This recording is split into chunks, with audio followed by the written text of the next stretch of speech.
Welcome back to Dragon's Rest. In the last episode, we met Rollo Swiftfoot and his sidekick Quippy. I learned a lot of lessons about how difficult Dungeons & Dragons combat is and how much I have to remember about it, which is why I made a cheat sheet this time. Hopefully that helps. I also learned a lot about using Mythic at the moment to make decisions, so that was fun. I'm hoping that today I will go a little faster. Last time I had the maps really spread out. This time I've decided I'm just gonna focus on having whatever scene I'm in. We're in A1, which is this section here. Last time we had a fight right here on the staircase that was over here. Rollo ended up getting saved basically by a bunch of kobolds coming in during a Mythic game. From here we're gonna decide what these characters are gonna end up doing. And I'm gonna do my best to not metagame through them. It's been a long rest because that makes sense for my characters. They had gotten beat up. Quippy had used up all of her spell slots to save Rollo and herself.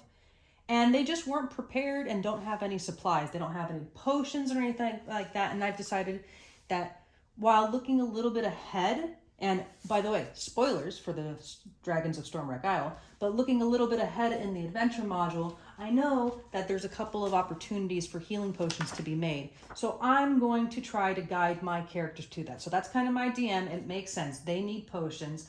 I need potions as the player to live through this. So I'm trying to kind of guide an outcome. And I have an idea, but I'm not going to be limited by that. I'm going to use Mythic to make sure that things are as random as they can be while still making sense of the story. Scene 2. We're going to roll on the immersion table from DM yourself. That is a 5. Social. So speech, a mode on the face of you, an NPC, an enemy. We rolled a d6, so we're just going to have some kobolds out and around. Runara's going to be there. I'm going to go ahead and decide which kobolds are going to be there by rolling on my Mythic adventure list. I got a 2, so I'm in the first block. And then a d10, and we got a 9. Kilnick, the yellow guy. Yellow, that'll help me out. Do that again. Frug is out here. Frug is the orange one. Perfect, Tarek. That's exactly who I wanted.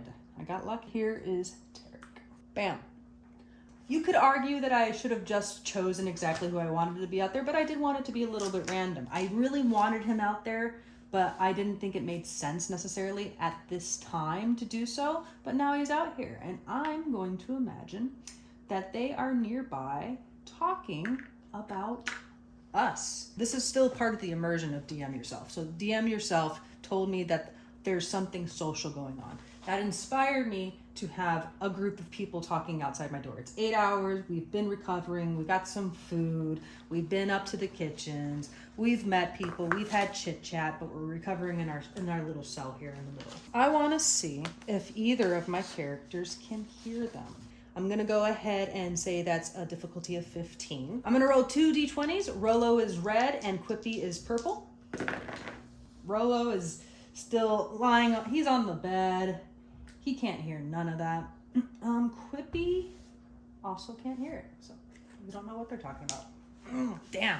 So we know that they're talking about us out there, and we both know that we're here for not the best altruistic purposes.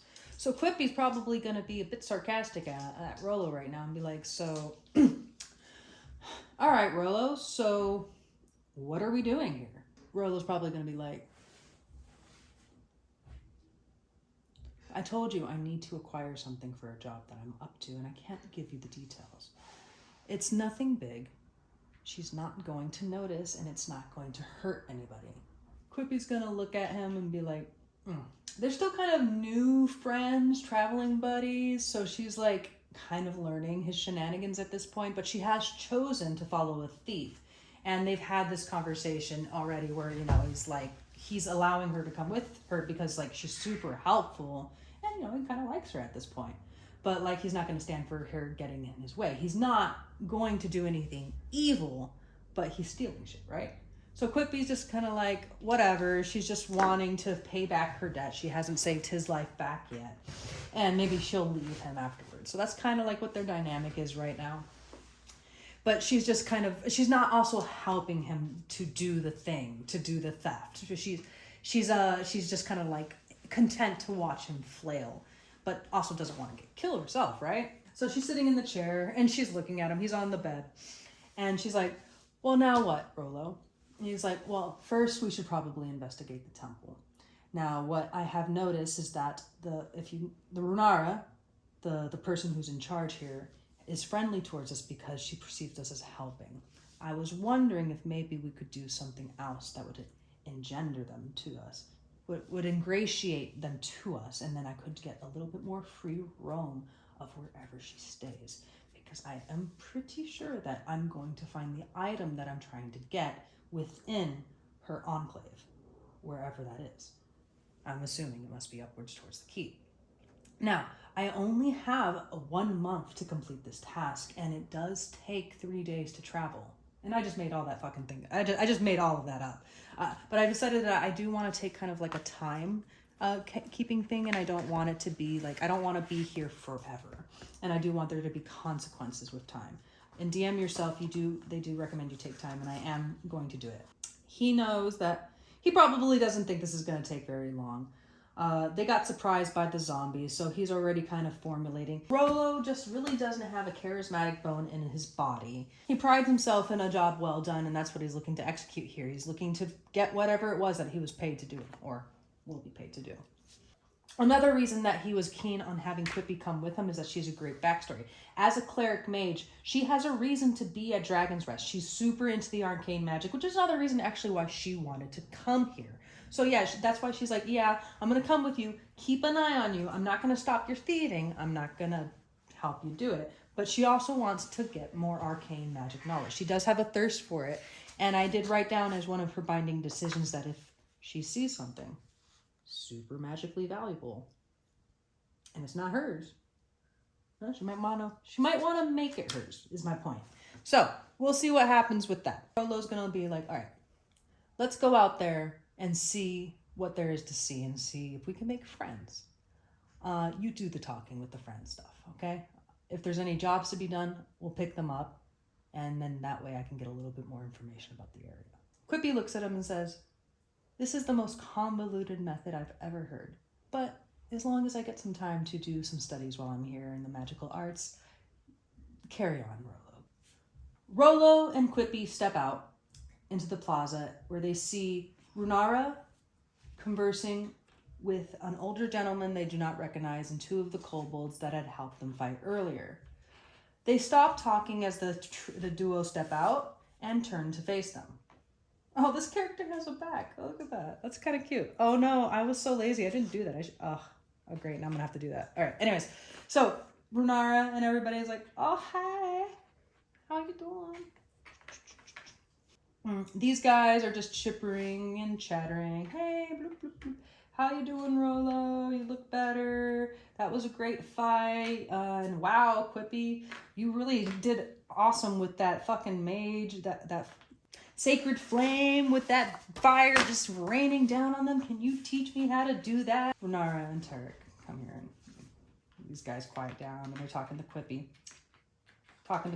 Boosting her up, telling her how awesome she is. And over here, these 2 kind of zero in on Rollo. They see that he's kind of like, seems to be the leader of these duo. And Runara, once again, she introduces herself and she reiterates, hey, feel free to stay here. I see that you've picked this empty room. Great. I saw that you were taking some food from the kitchen. Fantastic. Thank you again so much for handling those zombies for us. I really appreciate it. Tarek also is friendly now because, even though we got our asses kicked, we tried. And he is going to mention that there is something that he could provide if we get some mushrooms from a nearby cave. And Rollo says, oh, would that be helpful for me to do? And he's going to say, yeah, absolutely. So Tarek is eager to talk to us about his issues, and he introduces us to the Sea Cave's quest. He is eager to reestablish contact with the Myconids of the Sea Caves. He asks the characters to visit the caves, find out what's wrong with the Myconids, and bring him back some heart-cap mushrooms. All right. He warns them about the fungal octopus the Myconids have created as a guardian and tells them they'll probably have to fight the creature to gain access to the caves. Oops, I didn't make that creature. He also gives them a foul-smelling sack of food scraps they can give to the Myconids as a gesture of friendship. Okay. Ew. So I got some new junk. Nice. And we got 2 potions of healing. Fantastic. And plus 2 potions of healing. So Tarek looks at Rolo and says, I'm glad to see you're doing better. I heard that you didn't have any potions or anything like that and just have spells with your cleric buddy right behind you. And he glances over where the kobolds are still kind of jumping around. Quippy. Bloop, bloop, bloop, bloop. And talking to her ear off. And she's enjoying it. She's eating it up. She's enjoying the attention. And he's like, so I also have these 2 potions of healing that I have extra. So I used to go into the deep caves very often, but something is going on there. There's something happening in the caves. And he lets us know a couple of different things, which we can find here in the adventure, where the sea caves on the southwest side of Stormwreck Isle are inhabited by an unusual colony of myconids, fungus people who normally live deep underground. I've like skimmed ahead to kind of understand where I need to be as the DM and how to understand my options as I present them to my characters. Tarek explains to the characters that he used to conduct trade with the myconids of the sea caves nearby, but recently that they've turned hostile, and he doesn't really know exactly why. He used to give him rare fungi, and he would give them food scraps, and they've rejected his visits recently, and they've placed a guardian at the beginning of the temple. We know from midnight to sunrise, it's low tide, and we can't get in. We can get in there. From sunrise to noon, it's high tide. From noon to sunset, it's low tide, which is right now. It's 6. We could get there. He tells us about the 2 different ways to get in there. And I think we have a decision to make. We have to kind of get going if we want to do that right away. I'm going to do one more thing. Quippy can roll and get one of the kobolds to join us. Quippy needs a nat 20 or a 19 to even consider it. So she's going to try. Can I get one of these kobolds to come with me? Hey, can you take us overland to get there? I got a 17. Oof. No. They've got other things to do. They're uninterested. We're not friends yet. They're like, bye. Later. I think Rolo says, yes, I think let me talk to Quippy and we'll see if we're going to go tonight. I don't see why not. I'd love to be helpful and I would really like some of these potions. I didn't realize we were going to need them so quickly and it seems like there's more danger here than I thought. And they tell the other 2 that they're here because Quippy's doing... I don't know. I'm not that stressed about it. She's doing studies of her arcane magic, and Dragon's Rest is a place to do it. These guys all go away. Quippy and Rolo go back to their room, and now they're talking to each other. Like, what are we gonna do?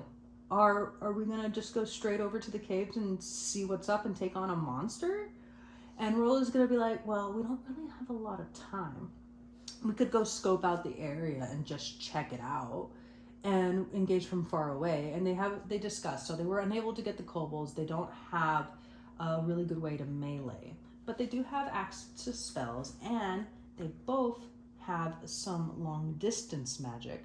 So, and Quippy has support magic. So the question is just like, they don't know especially don't know what's going to be in the next room or what's going to happen there. So it's just a question of how much effort they're going to have to put in to get into the next room. But regardless, it's gonna engender them.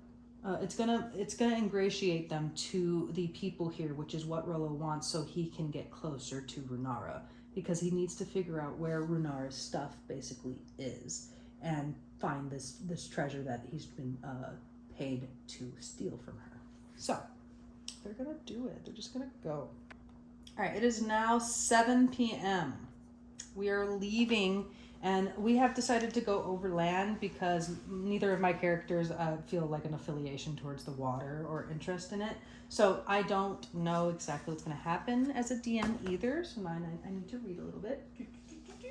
A cliff of dark gray stone towers 200 feet above the crashing waves, which rush in and out of the yawning cave mouth. A swirling slick of colors dance on the water's surface, emanating from the cave. So I'm gonna move these guys away.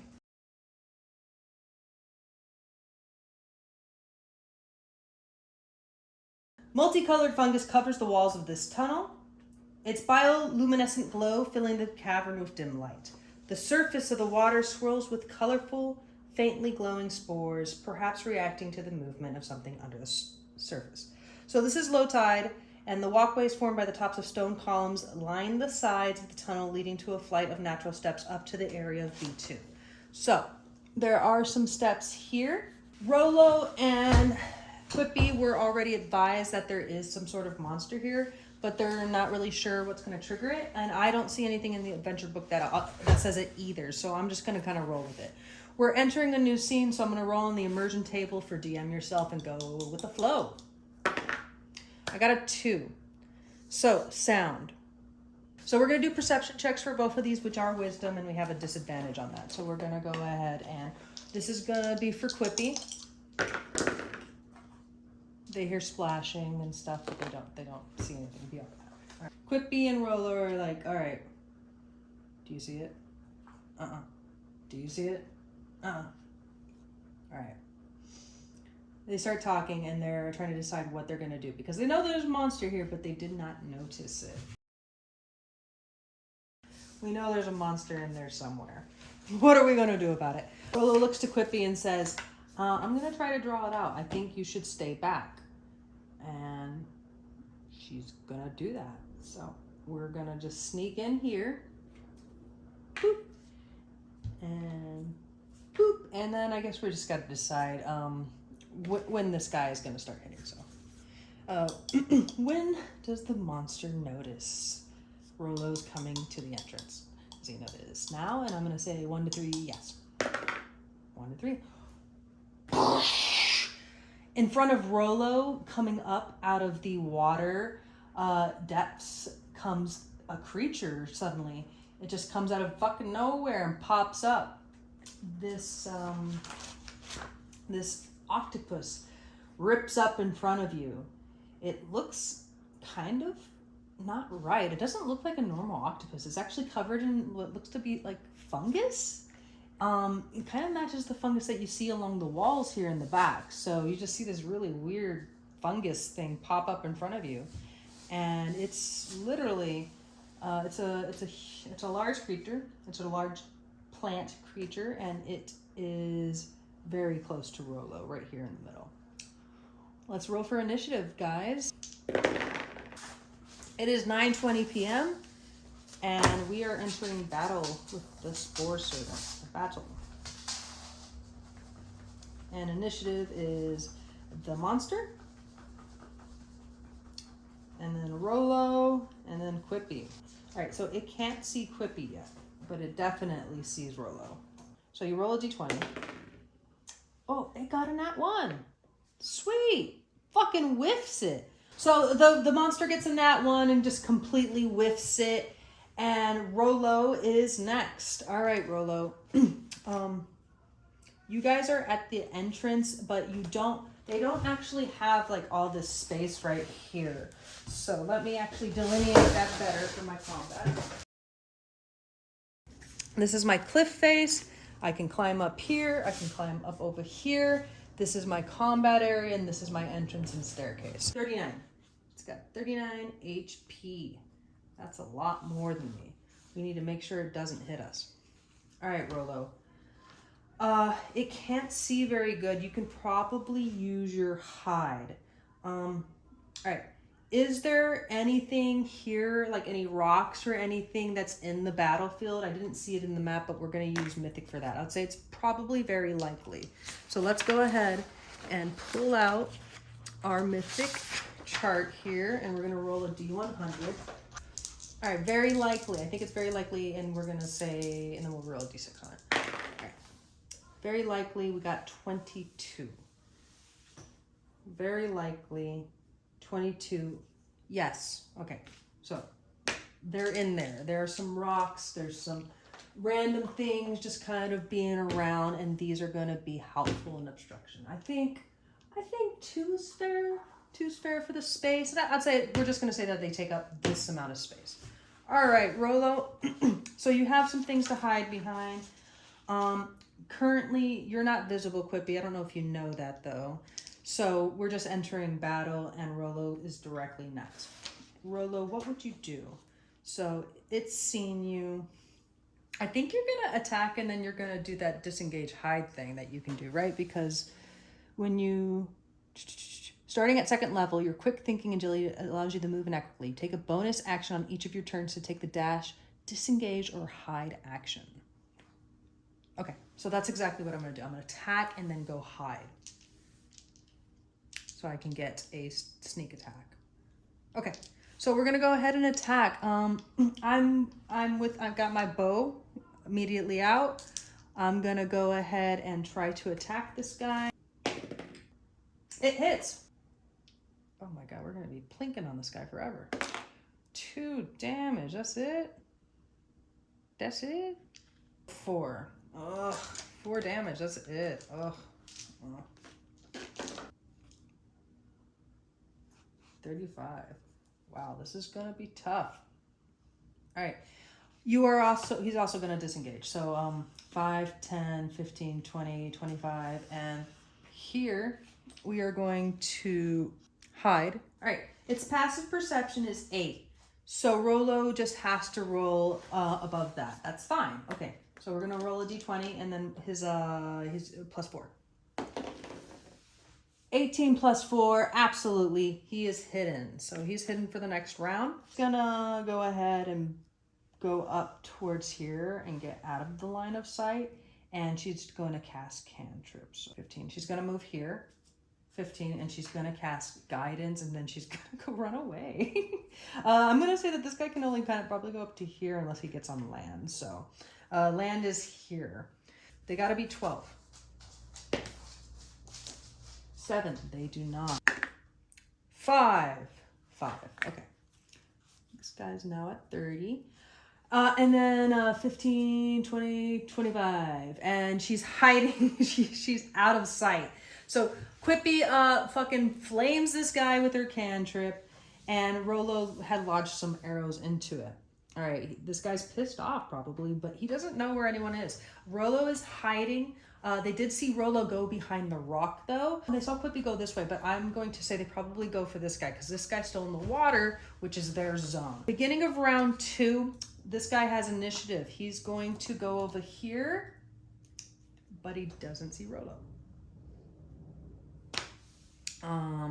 So actually he's got up to 50, so we're gonna go 5, 3, okay, doesn't see Rollo, 5, 10. So this guy's not very smart, so he's not like figuring it out. He's at the edge of the water, and now he's trying to hurt Quippy. I don't know if she's within range, but he's definitely gonna try to do it. 15, cannot reach, but Rollo is going to probably attack and then break out and then go hide again. You just got to get behind this rock and just keep doing that. Then this guy's not very smart, so I don't really feel bad about gaming it in this manner. I'm trying very hard not to get my characters hit. Attacking with advantage. Bloop. Wow, good. I get to take the 11. 1d6, I get to roll that twice. What are we doing for damage, bro? Oh, 7. Nice. Okay, so I did a total of 9 points of damage. Okay, so we're plinging away at this guy now. That's a respectable. We're at 21. Rollo pops out of his hiding spot and just fucking unleashes a double barrage on this monster. Ah, what the fuck? Rollo whips around the rock and he's gonna hide again. 11. Okay, can you guys see that? Yes, 11. Plus 4, we definitely beat that. He successfully hides again. I'm just gonna go ahead and cast that again. Sacred Flame. 11 plus 1, 12 hits. 2. All right, 17. This thing is really pissed off now. It can't get to Quippy, but I think it might try. It never really saw Rollo, but it knows that they're behind them somewhere. Guess I'm not really sure which way would it go. I'm gonna go ahead and do a mythic roll on this one, since I'm not 100% sure, and I honestly, I'm trying not to game it for me in my favor. I do see this guy going down quickly because we've been able to split him apart. 50-50 or unknown. Does the monster go for Rollo? That's what we're gonna do. We got a 24, A 24 is a yes. 3530, 3540, 4550. It just doesn't see Rolo because Rolo's hiding. Rolo's gonna do the same exact thing. I have advantage, so I'm going to roll to attack. That does hit. Boop. Oh, nice. 6 attack damage. 5. Fuck yes. And then +2. So 13 total damage. Yeah, this guy's going down pretty quick now. I believe they're at 3 hit points now. Rolo unleashes into this monster, and it is fucking got all these arrows sticking out of it now. It's got like 5, and it's really pissed off and confused, and it just doesn't know where anything is, and it's really far away from Quippy too. It's like, what the hell? 5, 10, 15. She's staying along the edge and trying to move her way over here. 35, 40, 45. But that's the water's edge. So does it make it? Can it hit Quippy? I think it's in range. Oh shit, I didn't realize that. I'm in range of hitting Quippy. So it's going to attack. That's actually where, because I just ended the round here. This is now the beginning, I believe, of round 4. And I didn't realize it was within range, but that monster is right within range. It's at the water's edge. So Quippy was trying to make her way over here, and she didn't realize it was able to do that. And it just fucking goes through this pool of water and reaches out to attack Quippy. 5, 6, 7, 8. No, you don't hit. It whiffs it. It whiffs it. You're about to die. Creature reaches out at Quippy. It flows from the water, and it sees her, and it comes up to the very edge. The edge is basically right here.